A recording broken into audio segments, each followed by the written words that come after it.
Hello children, how are you? Hopefully you are doing good. Today I am going to conclude the explanation of chapter 3 Two Stories About Flying, part 2, The Black Aeroplane. Students, in the previous class we studied that the narrator decided to take risk and entered into the storm clouds. Nothing was visible inside the clouds. Moreover, his old aeroplane became unstable. It started turning and twisting, and the compass and other instruments were failed. Then he tried the radio to make contact with the Paris control room. Let's see what happened miraculously at the end. You can see the last paragraph we had completed yesterday. I tried the radio. He tried the radio. He tried the radio to make contact with the Paris control room. Paris control, can you hear me? There was no answer. Although he tried to make a contact, but he didn't get any answer. And the reason is radio was dead too. Radio was also failed. I had no radio, no compass, and I could not see where I was because he was inside the storm, cloudy storm, and the compass was not working. Compass is an instrument to indicate directions. So he could not see which direction where he was because all his equipments were dead. I was lost in the storm. Then in the black clouds quite near me, I saw another aeroplane. See what mystery happened, what miraculous happened. He was lost in the storm.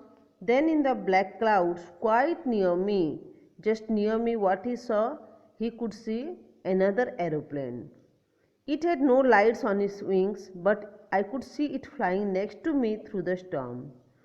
Although that next aeroplane had no lights on its wings, still then the narrator could see it flying just near to him, next to him through the storm.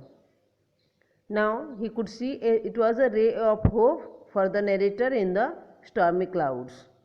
I could see the pilot's face turned towards me. I was very glad to see another person. He lifted one hand and waved. The narrator, the pilot of this Dakota aeroplane, could see the face of the pilot of another aeroplane that was flying just near to him. His face turned towards the narrator. The narrator was glad. Glad means happy. He was quite happy to see another person. He lifted one hand and waved. And who is this he? He is the pilot of the black aeroplane, the another aeroplane. He lifted means raised one hand and waved. Follow me, he was saying, follow me. And what the other pilot was instructing, what he was saying, follow me. He wanted the narrator, he wanted this pilot to follow him. He knows that I am lost, I thought. He was trying to help me. The narrator, he knew that the another pilot, he knows very well that this pilot has been lost in this storm. He has lost in the storm. So he was trying to help him. He turned his aeroplane slowly to the north in front of my Dakota so that it would be easier for me to follow him.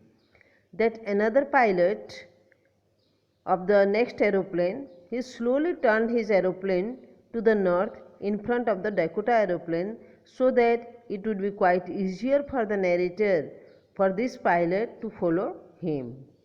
I was very happy to go behind the strange aeroplane like an obedient child. Obedient means one who obeys orders.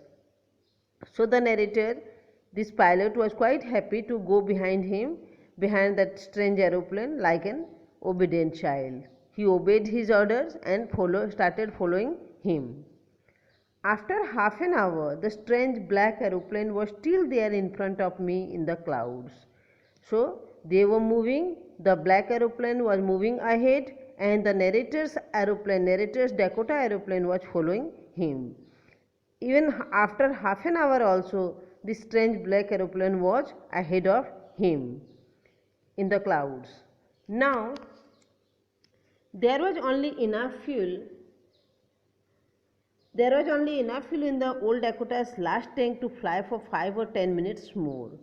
Already we studied in the previous paragraph that he had very less fuel in his aeroplane, and now there is only enough fuel, there is very less fuel in the old Dakota to last only for 5 or 10 minutes more.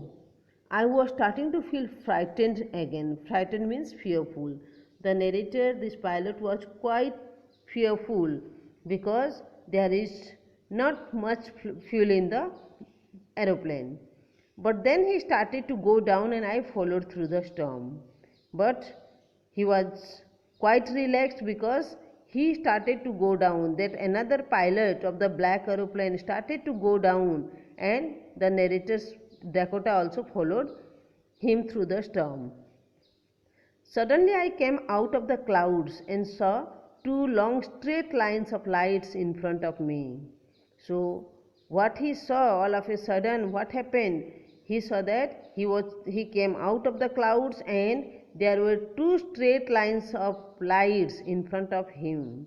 It was a runway. Runway means way to run. Generally the aeroplane, when they start landing, they run on the way, on a particular limited way for some time, that is runway.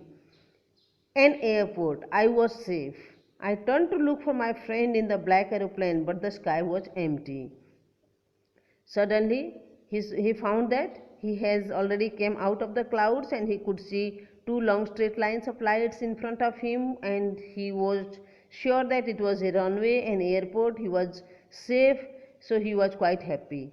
Then he turned to look for his friend, for the another pilot in the black aeroplane. But what he found? He saw that the sky was empty. There is not any other, there was nothing there. There is not any other aeroplane behind him. The black aeroplane was gone. I could not see it anymore.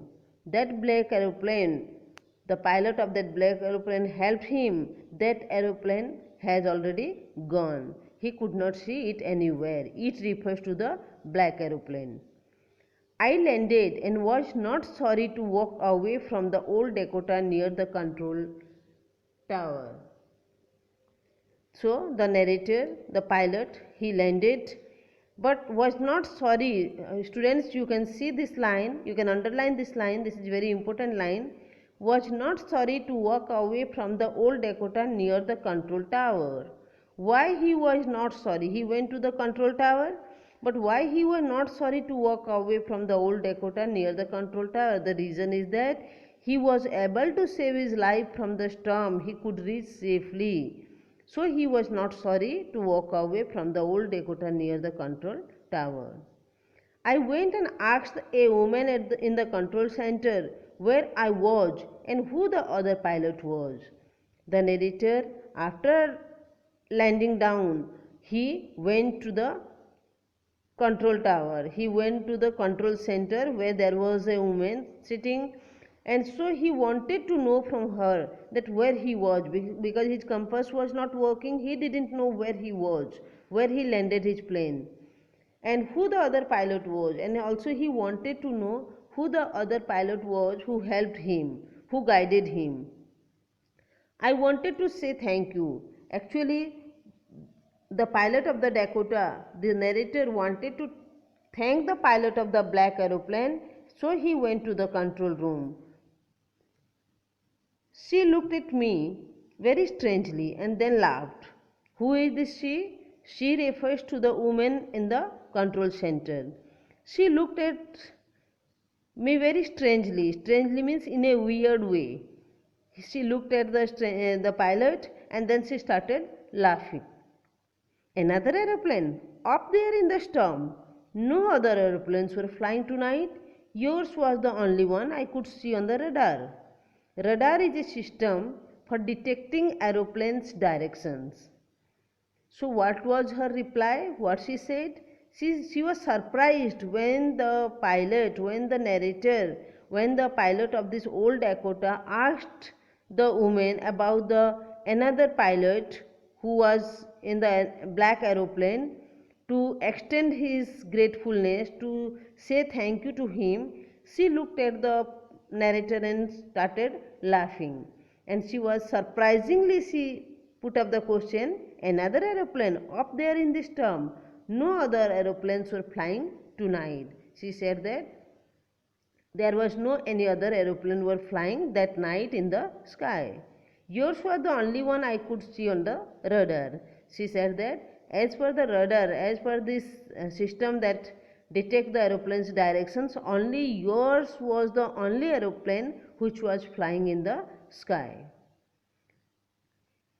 So, who helped me to arrive there safely without a compass or a radio and without any more fuel in my tanks? Who was the pilot on the strange black aeroplane flying in the storm without lights? So nobody had seen that black aeroplane. That means it was really a mystery.